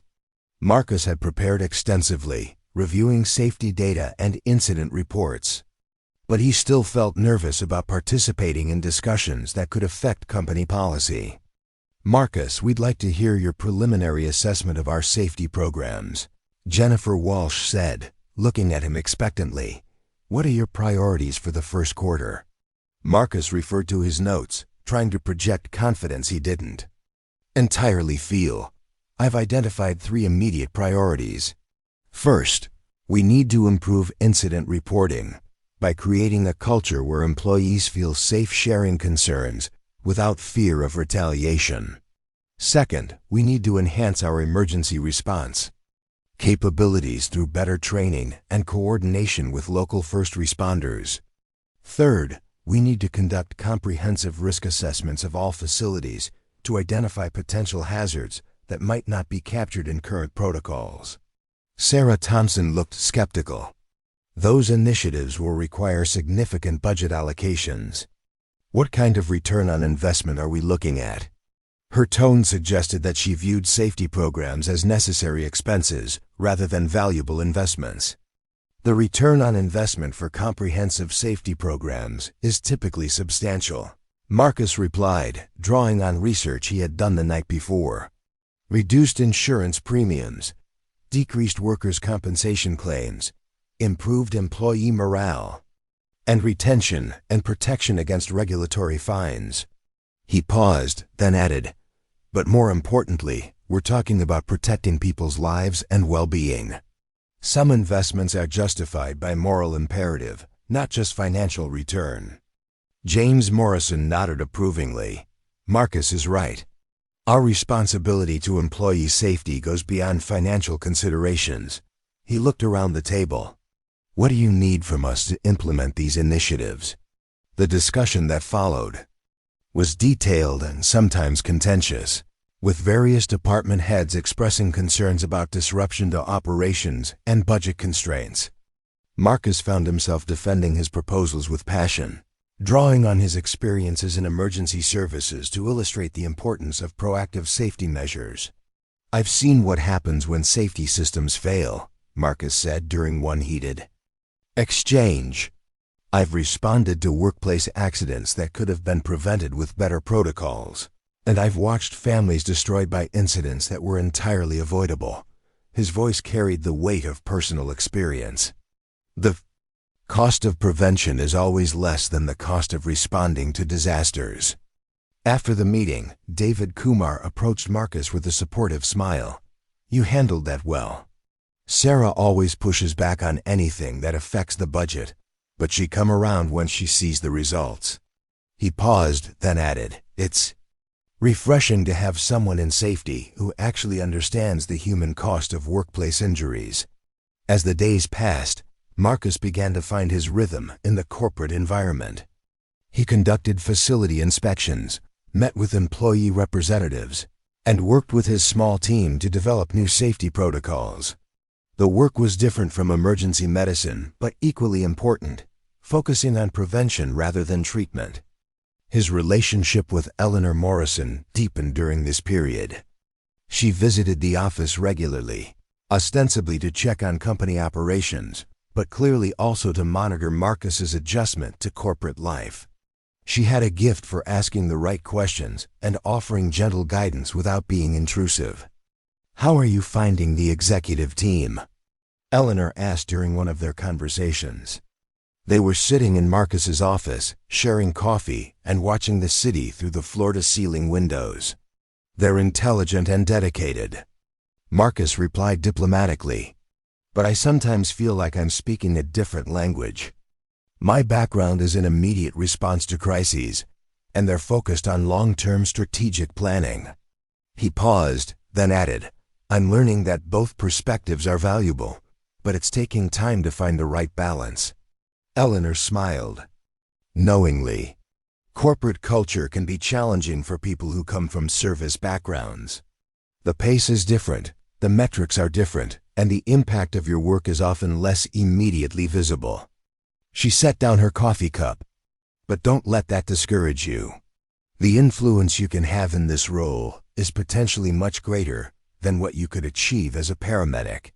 The conversation was interrupted by Marcus's assistant. Announced that there was an emergency in the manufacturing facility. Marcus immediately stood up, his training taking over as he grabbed his medical bag and headed for the elevator. Eleanor followed, curious to see how he would handle his first major incident in his new role. The emergency was a chemical spill. That had occurred when a forklift operator accidentally punctured a storage container. 3 employees had been exposed to the chemical, and the area had been evacuated according to protocol. Marcus arrived to find the facility's safety team managing the immediate response, but they looked relieved to see him. What's the situation? Marcus asked, immediately taking charge of the scene. His demeanor had changed completely, from corporate executive to emergency responder in seconds. 3 employees with potential chemical exposure, the facility safety manager reported. 2 are complaining of respiratory irritation, and 1 has skin contact with the chemical. We've initiated decontamination procedures and called for ambulances. Marcus quickly assessed the situation, drawing on his medical training to evaluate the affected employees while simultaneously coordinating with the emergency response team. He noticed several areas where protocols could be improved, but his immediate focus was on ensuring that the injured employees received appropriate care. Let's get them to the decontamination showers immediately, Marcus directed, helping to guide the affected employees to the emergency washing stations. And I want everyone who is in the area to be evaluated by the paramedics when they arrive, even if they're not showing symptoms. Eleanor Morrison watched from a safe distance as Marcus coordinated the response with calm efficiency. She could see why James had been so impressed with his capabilities. Marcus moved between his roles as corporate executive and emergency responder seamlessly, using his medical knowledge to improve the company's response to the crisis. The ambulances arrived within minutes, and Marcus worked with the paramedics to ensure that the affected employees received appropriate treatment. He also coordinated with the fire department's hazmat team to properly clean up the spill and ventilate the area. Nice work, Chen, said Lieutenant Rodriguez, the paramedic who had responded to the call. "You've got everything under control. Here, these employees are lucky to have someone with your background looking out for them." As the immediate crisis was resolved, Marcus found himself thinking about the incident from a systemic perspective. The spill had been caused by a combination of factors: inadequate training for forklift operators, poor placement of chemical storage containers, and insufficient protective equipment for employees working in the area. Each of these issues could be addressed through policy changes and better training. "That was impressive," Eleanor said as they walked back to the office building. "You handled that situation with exactly the kind of competence and care that made James want to hire you." She paused, then added, "But I also noticed that you were thinking about how to prevent similar incidents in the future. That's the kind of strategic thinking that will make you successful in this role." Marcus felt a sense of satisfaction as he realized that Eleanor was right. The incident had been stressful, but it had also demonstrated that his background and instincts were well suited to his new responsibilities. He could protect people more effectively through systematic changes than through individual emergency responses. That evening, Marcus shared the day's events with Emma over dinner. She listened with wide eyes as he described the chemical spill and the emergency response, asking questions about whether anyone had been seriously hurt and whether the building was safe now. "You're still helping people, aren't you, Daddy?" Emma observed, just in a different way than before. Her simple insight captured something that Marcus had been struggling to articulate about his career transition. "You're right, sweetheart." Marcus agreed. "I'm helping people by making sure they don't get hurt in the first place, instead of helping them after they're already injured." He paused, then added, "Both kinds of helping are important, but maybe preventing problems is even better than fixing them." As Marcus reflected on his first few weeks at Morrison Industries, he began to understand that his transformation was about more than just changing jobs. He was learning to think differently about his role in protecting people, expanding his impact from individual cases to systemic improvements that could benefit thousands of employees. The financial security that came with his new position was life-changing, but the opportunity to influence workplace safety on a larger scale was equally important. Marcus was beginning to see that accepting help and opportunity wasn't a betrayal of his values, but a way of honoring them more effectively. His relationship with the Morrison family had also evolved beyond simple gratitude. Eleanor had become a mentor figure, offering guidance and support as he navigated corporate culture.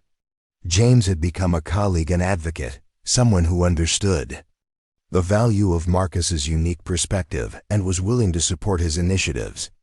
As Marcus settled into his new life, he carried with him the knowledge that sometimes the most important changes come from unexpected opportunities. His decision to help Eleanor Morrison had led to a transformation that benefited not just his own family, but potentially thousands of employees who would benefit from improved safety programs. The paramedic who had once worried about paying rent and buying groceries was now a corporate executive with the power to implement changes that could save lives on a much larger scale. It was a transformation that neither he nor the Morrison family could have anticipated, but one that demonstrated the unexpected ways that acts of kindness can create ripple effects that extend far beyond their original context. 1 year later, Marcus stood at the podium of the Morrison Industries annual safety conference, looking out at an audience of 300 employees, executives, and industry safety professionals. The conference had been his idea, a way to share best practices and celebrate the company's remarkable improvement in workplace safety metrics. In 12 months, they had reduced workplace injuries by 60% and eliminated serious incidents entirely. "When I first walked into this company, I was a paramedic who knew how to save lives after emergencies happened," Marcus said, his voice carrying the confidence that had grown steadily over the past year. "But I've learned that the real heroes are the people who prevent emergencies from happening in the first place. That's all of you." The applause was warm and genuine, and Marcus spotted Eleanor Morrison in the front row, her smile radiant with pride. Beside her sat Emma, now 5 years old and wearing a beautiful red dress that Eleanor had bought for the occasion. Emma had insisted on attending because she wanted to see her daddy give his important speech. "This company has shown me that when leadership genuinely cares about employee welfare, when workers feel empowered to speak up about safety concerns, and when everyone commits to looking out for each other, extraordinary things become possible," Marcus continued. "We've created a culture where safety isn't just a policy.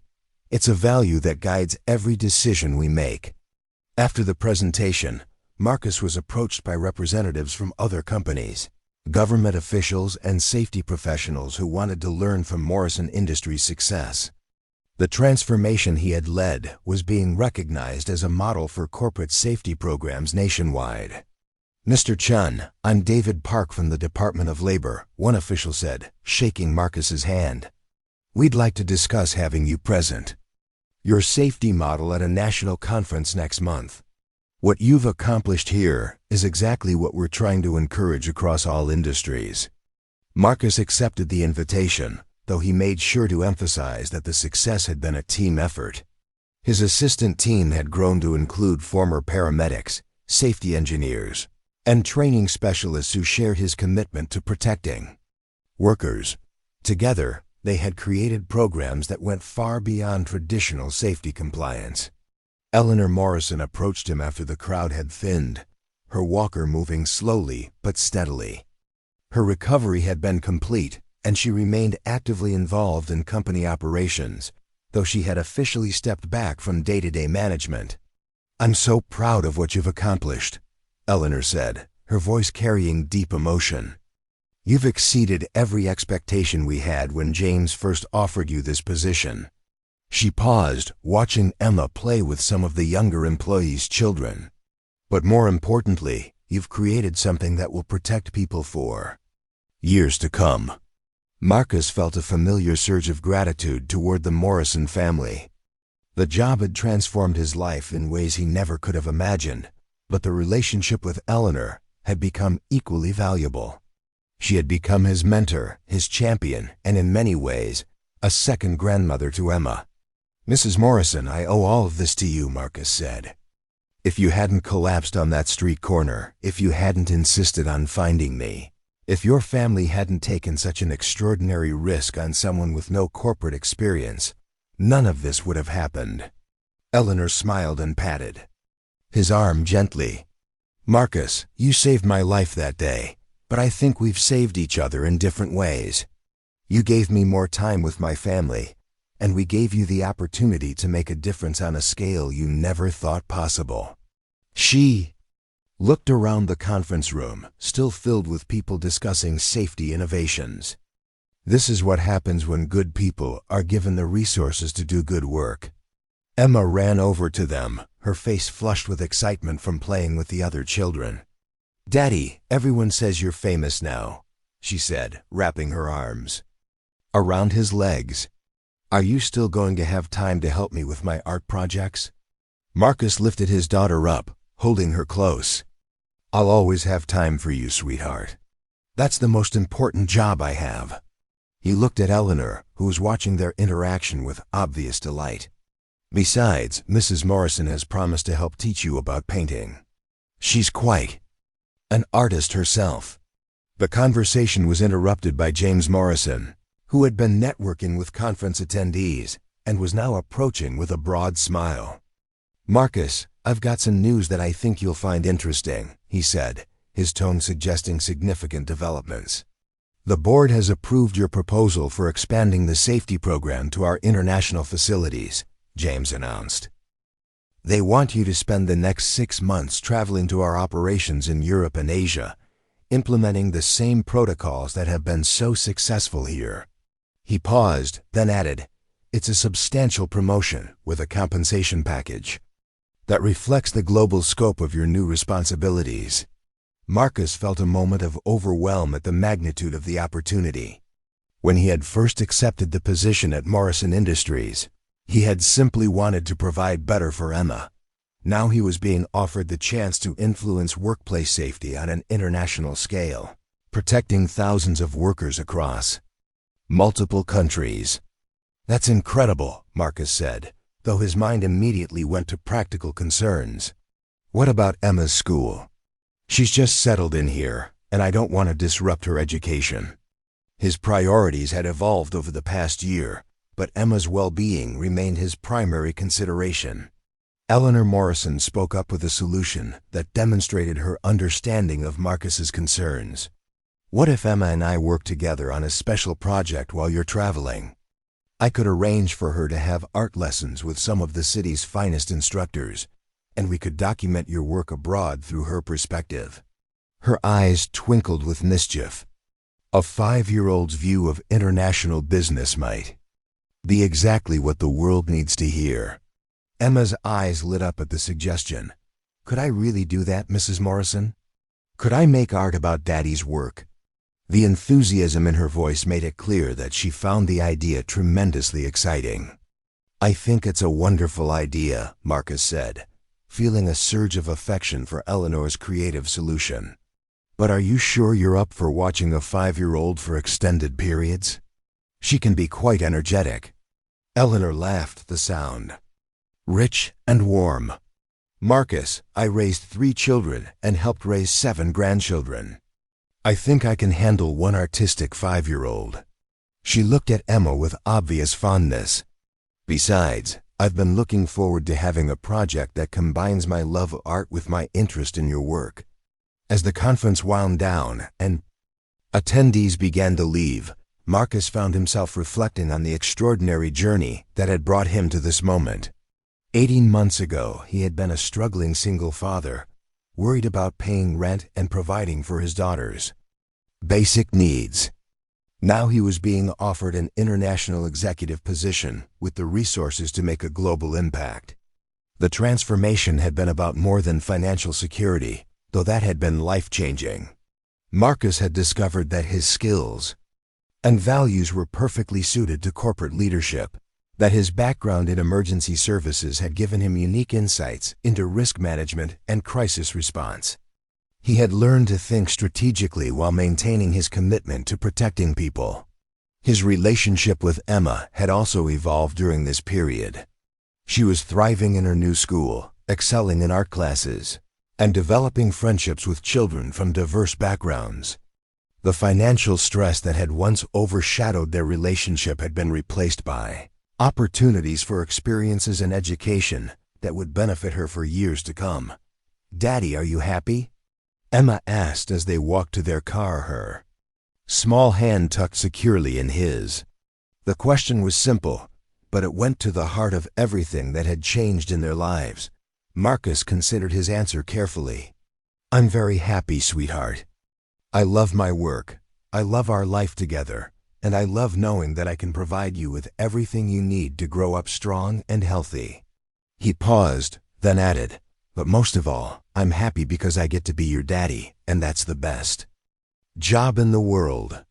As they drove home to their comfortable apartment, Marcus thought about the phone call he would need to make to Roberto, his former partner at the fire station. Roberto had been promoted to lieutenant and was doing well, but Marcus knew he would be amazed by the international opportunity. The friendship had remained strong despite the dramatic changes in Marcus's circumstances. He also thought about Patricia Rodriguez and the other paramedics who had supported him during his transition. Marcus had established a scholarship fund for emergency services personnel who wanted to pursue additional education, a way of giving back to the profession that had shaped his character and skills.